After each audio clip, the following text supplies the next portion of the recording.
Alors, mesdames et messieurs, toujours parlons du sommet international de Sharm el-Sheikh qui est prévu aujourd'hui.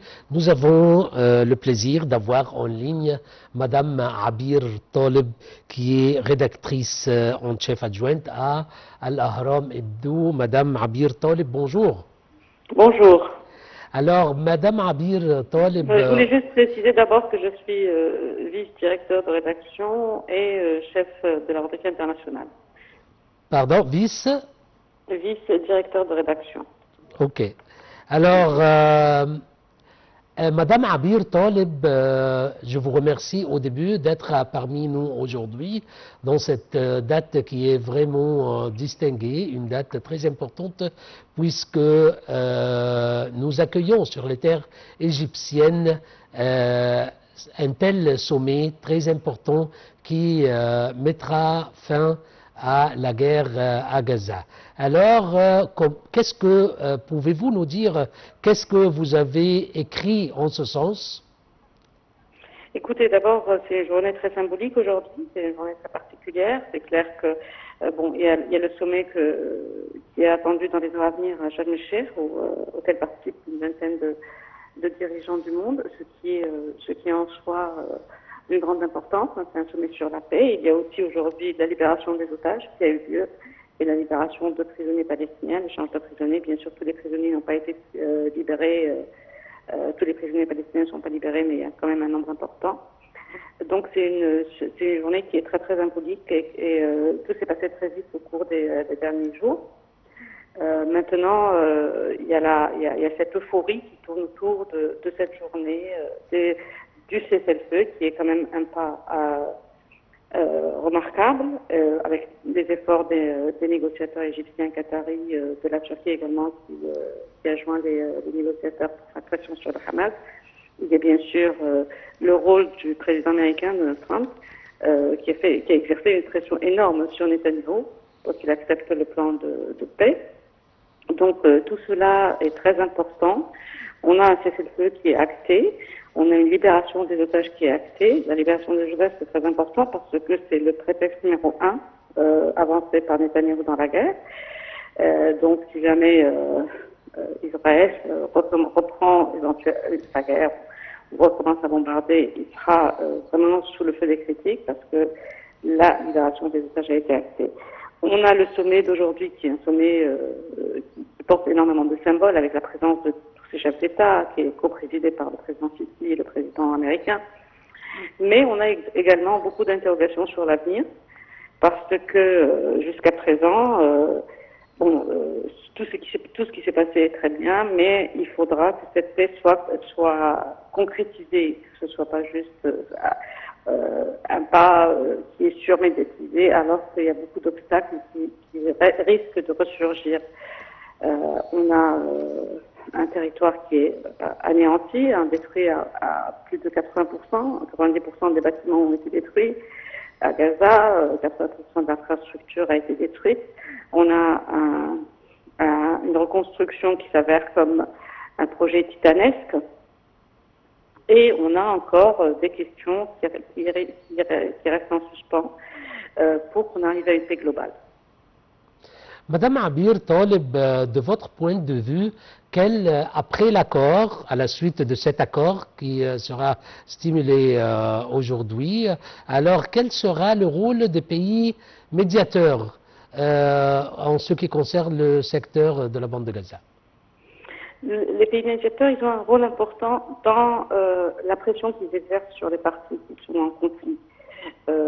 C'est-à-dire éviter qu'il y ait un moindre faux pas, une moindre bombe au sens propre, au sens figuré qui explose et qui risque de nous ramener en arrière.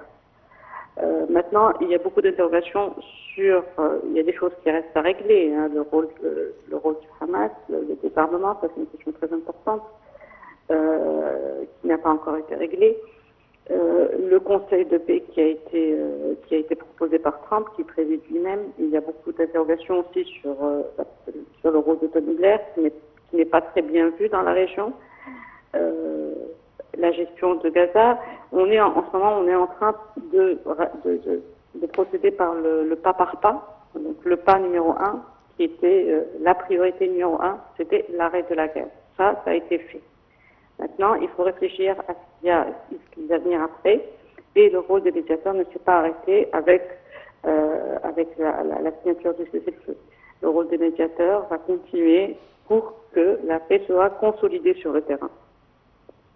Alors, Madame Abir Taleb, comment évaluez-vous le rôle des instances internationales telles que l'ONU, par exemple, dans la préservation du cessez-le-feu?